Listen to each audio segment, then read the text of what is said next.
devo dizer que é imensa a minha alegria de estar aqui nessa tarde quente, para nós conversarmos sobre questões tão profundas e tão sérias. Nós podemos observar que o mundo muitas vezes fica à deriva quando ligamos as nossas televisões, ao invés de vermos uma apresentação maravilhosa como essa da professora Margot. Não, é tiroteio, é sangue, é tanta coisa. E não é porque o mundo seja mau e só aconteçam coisas más nesse mundo. Não, o mundo é muito belo e acontecem muitas coisas maravilhosas, mas não mostram essas coisas maravilhosas. Eles nos dão como nutrientes para as nossas almas, para as nossas mentes, para os nossos corações, o que há de pior na sociedade.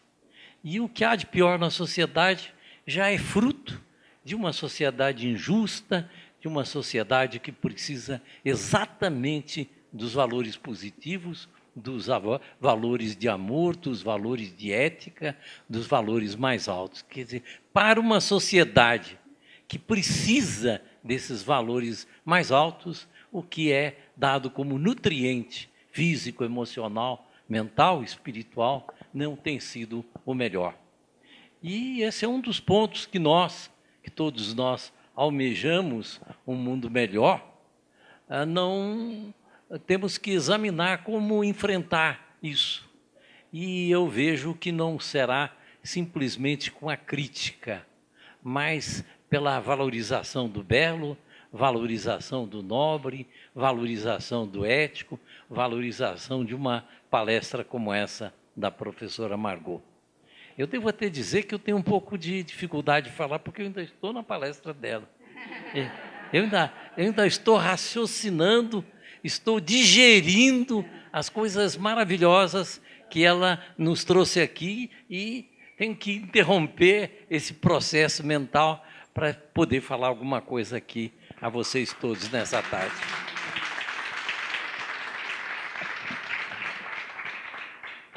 Eu gostaria de dizer que eu considero que Seixonoye, onde estou aqui com muito orgulho, e vocês todos que estão aqui, exercem um papel maravilhoso na sociedade, dentro daquilo que a sociedade precisa.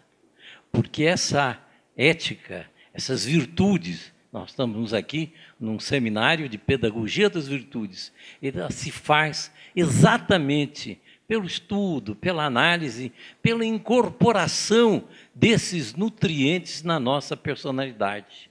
Na medida em que nós paramos e passamos a examinar essas virtudes, elas passam pouco a pouco a se incorporar na nossa natureza. E como Seixonoye é uma entidade espiritual de mente aberta, em que dá muito valor ao poder da mente e à importância da mente, e que me faz lembrar até um versículo que é atribuído ao Senhor Buda. Dizem que perguntaram ao Senhor Buda se ele poderia simplificar toda a sua doutrina num verso. E ele disse que sim. Ele disse: deixai de praticar o mal, resolutamente praticai o bem, purificai a mente. Eis a doutrina dos Budas. Ainda pôs no plural, eis a doutrina dos Budas. Porque a mente realmente é o que faz o nosso contato no mundo da matéria, do nosso espírito com a matéria, o canal é o da mente. E por isso é muito importante a mente positiva, é muito importante a mente robustecida com fé, com esperança, com certeza de que nós podemos fazer o mundo melhor, com certeza de que nós somos seres divinos e que, como seres divinos, estamos num processo de evolução, mas que é inevitável, que o desenvolvimento nosso é para chegar à imagem e semelhança do Pai, é para chegar aos pés da sabedoria. Podemos até nunca tocá-la, mas vamos encontrá-la e vamos vê-la, porque esse certamente é o destino da humanidade. O Criador não teria feito esse mundo maravilhoso que não fosse para coisas maravilhosas e esplendorosas. E é preciso essa sintonia nossa com o belo, com o bom, com o nobre, com o ético e com as virtudes de uma forma geral. E por isso, de coração, eu respeito o trabalho que essa casa faz, a Seishonoye, neste mundo.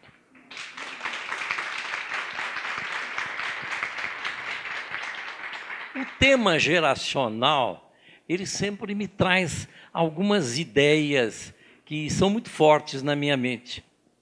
Eu, especialmente conversando com os mais jovens, eu vejo que eles não têm muita percepção daquilo que eu chamo de responsabilidade geracional. Por que responsabilidade geracional? É porque nesse processo evolutivo, cada geração tem uma responsabilidade.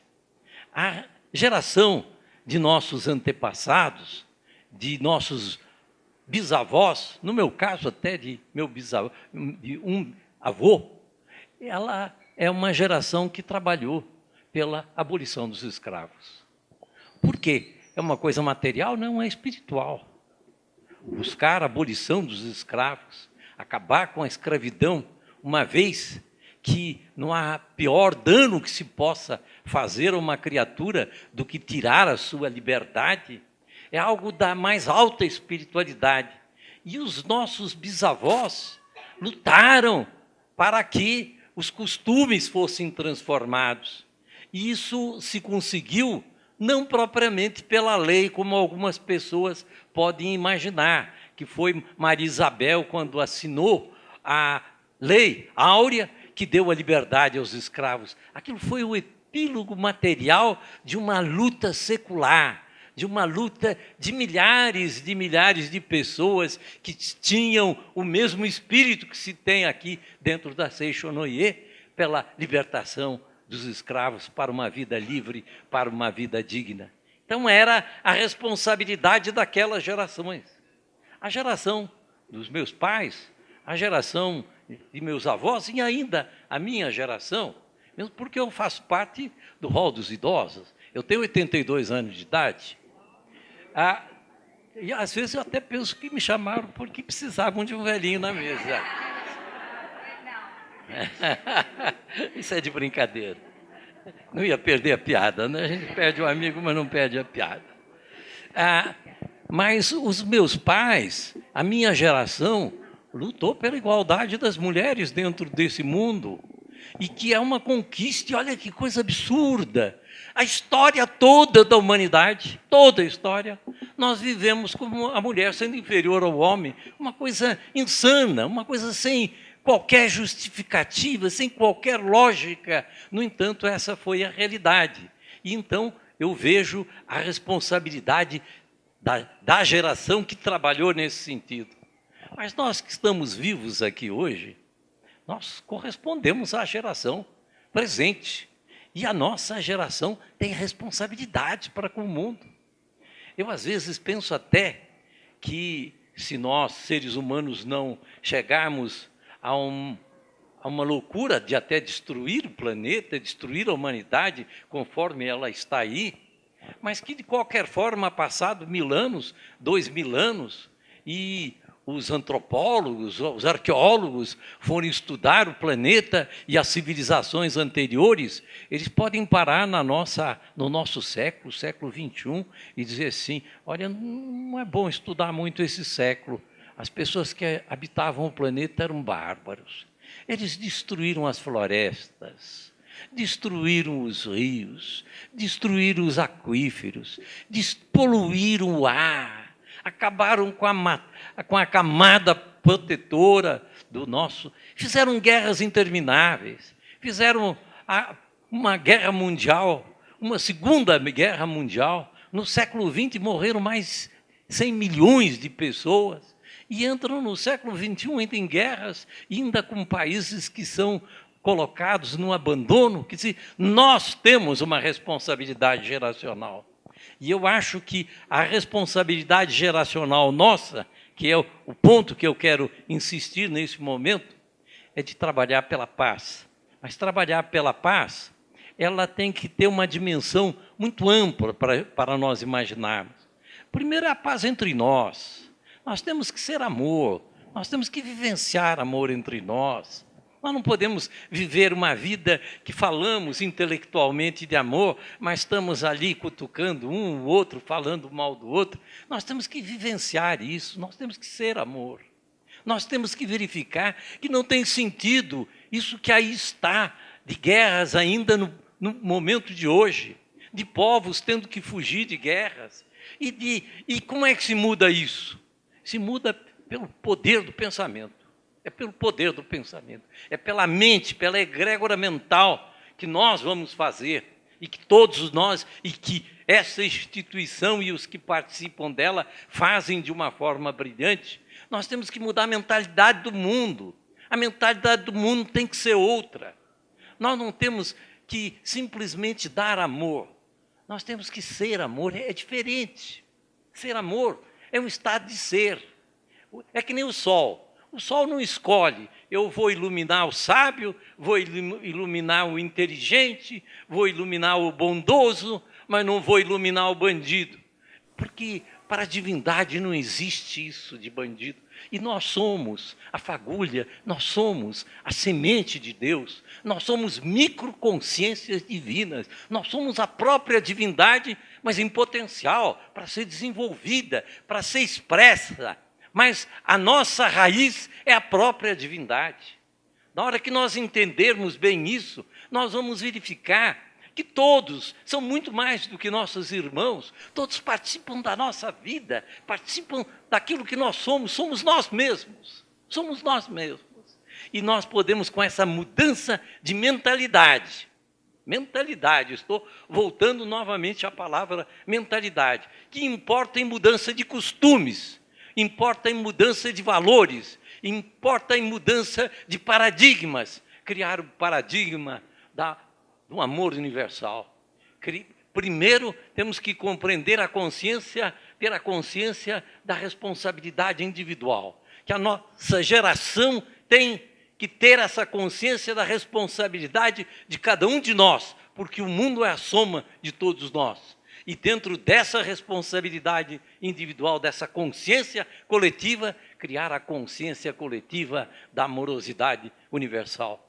Quanto pior for a pessoa na sociedade, mais ela merece o nosso amor, mais ela merece o nosso carinho, porque ela está mais perdida, é a que está mais perdida de todos. E nós, dentro da nossa postura na sociedade, claro que vamos, como o sol, devemos amar a todos, mas temos que ter um carinho muito maior por aquele que está perdido. Me faz lembrar de minha mãe, que me ensinou a rezar todas as noites. Ela nunca me levou para ser batizado em nenhuma religião, mas ela me ensinava a rezar. Ela me fazia primeiro rezar um Pai Nosso antes de dormir, depois rezar pela humanidade, depois rezar pelos enfermos e, finalmente, rezar pelos prisioneiros. E ela dizia assim: nós os chamamos de marginais, mas, como regra, eles foram marginalizados. Eles fazem parte da maior parte daqueles que compõem a humanidade e que foram abandonados. Devo dizer que, para mim, falar em pedagogia das virtudes, eu tenho que falar na minha mãe. Porque minha mãe, para mim, foi o exemplo de virtude. Ela que nunca me levou especificamente para nenhuma igreja, ela me ensinava coisas como essa. Eu, pela minha idade, convivi com a Segunda Guerra Mundial. Quando a Segunda Guerra Mundial terminou, eu tinha 12 anos de idade. Na minha casa, nós dávamos as mãos e rezávamos pela paz universal. E minha mãe dizia, meu pai estava junto, mas quem usava da palavra mais expressiva era minha mãe. Ela dizia assim: nós não vamos pedir a Deus a vitória dos aliados. Isso não se pede a Deus. Nós vamos pedir a Deus que Ele ajude a construir na mente dos homens, no coração dos homens, a paz universal. Porque nós queremos a paz dos aliados, mas queremos a paz dos alemães, que são nossos irmãos. Queremos a paz dos japoneses, que são nossos irmãos. Queremos a paz dos italianos, que são nossos irmãos.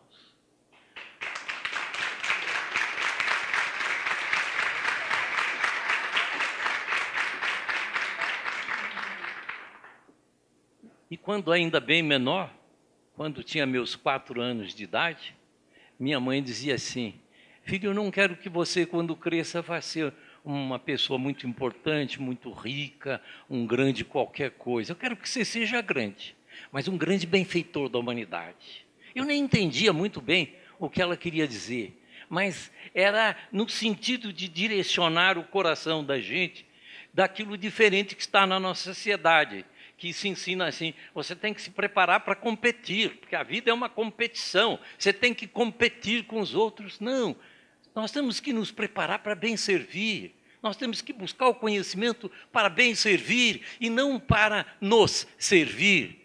Para mim, exemplos mais fortes que eu tive na minha vida de pedagogia das virtudes é o exemplo do amor. E por isso, a gente ensina pelo exemplo, pelo comportamento nosso. E por isso é muito importante a difusão dos exemplos, a divulgação dos exemplos. Quanto mais nós pudermos divulgar os exemplos, mais resultados nós encontraremos. E ainda falando em geração, me faz lembrar uma conversa que eu tive com um embaixador da China, mas que eu sei que o pensamento nesse ponto é similar: China, Japão, Oriente todo. Ele se predispôs a falar num seminário sobre a pedagogia das virtudes, e eu perguntei de qual é o ponto central que o senhor colocaria. Ele disse: o respeito à ancestralidade. Quando um filho respeita o pai, quando ele respeita os seus avós, quando ele respeita os seus ancestrais, ele vai respeitar o seu professor, ele vai respeitar os outros cidadãos, porque ele aprendeu, acima de tudo, o respeito aos mais velhos. E eu acho que na nossa sociedade, que hoje passa por uma situação crítica, mas também com muita luz, nós temos que ter uma visão clara do respeito que é preciso ter aos nossos ancestrais, que foram aqueles que nos trouxeram a vida, que nos dignificaram a vida e que nos trouxeram tudo aquilo que nós podemos considerar de adequado. E eu complementaria com uma história que também faz parte da minha vida e da minha mãe. Minha mãe, com essa atitude de amor aos animais e de uma forma universal, ela tinha tido uma experiência muito forte antes, com 14 anos de idade, ela morando em São Paulo, ela foi a um matadouro de São Paulo para comprar carne, e chegando lá ela viu a matança dos animais, ela disse: é isso que eu como? Deus me livre, eu não sabia que eu participava desse processo. E com isso ela ficou vegetariana aos 14 anos de idade. Quando ela conheceu meu pai com 24 anos de idade, meu pai disse: olha, eu nunca vi ninguém que não comesse carne. Mas eu sei que Pitágoras, que Plutarco, que Porfírio, que Sêneca, todos os grandes filósofos gregos também eram. E por isso eu também não vou comer mais carne. Eu nasci mais 10 anos depois, eu nunca provei nenhum tipo de carne, seja vermelha, azul, amarela, cor de abóbora. Nunca provei, e posso aqui, como um testemunho, dizer que na minha idade eu não tomo remédio nenhum, não tenho pressão alta, não tenho diabetes, não tenho coisa nenhuma, e pude vivenciar e vivencio aquilo que minha mãe me ensinou, de que é importante a gente respeitar a vida dos animais e respeitar a vida da natureza, da floresta e de tudo mais. E eu acho que é importante, já que eu falei que nós temos que ser amor, a gente saber o que é ser amor. Ser amor não é utilitário. Ser amor não é levar vantagem. Eu não vou amar minha mulher porque ela cozinha bem, ou porque faz isso bem, ou porque faz mais isso ou aquilo. E nem ela deve me amar porque eu levo para viagens. A gente tem que amar a pessoa. E, inclusive, de uma certa forma, até é difícil de falar isso. Ter carinho com as suas dificuldades, ao invés de estar criticando, não, olha isso assim, não, olhar com carinho, como que eu posso ajudar para que essa minha irmã, meu irmão, meu companheiro, meu amigo, meu funcionário, meu chefe possa superar. Enquanto nós não estivermos na posição de servir ao outro, nós estaremos na posição de nos servir. Isso faz a diferença total. E a pedagogia das virtudes, para mim, é nós percebermos de que cada geração tem sua responsabilidade. E a geração nossa, ela tem que trabalhar fortemente pelo verdadeiro amor, pelo amor total, como o amor de mãe para com o filho, que é um amor sem qualquer tipo de condicionamento. É amor puro. Não que vá bater palma para os seus equívocos, mas a sua postura é de amor, amor e só amor.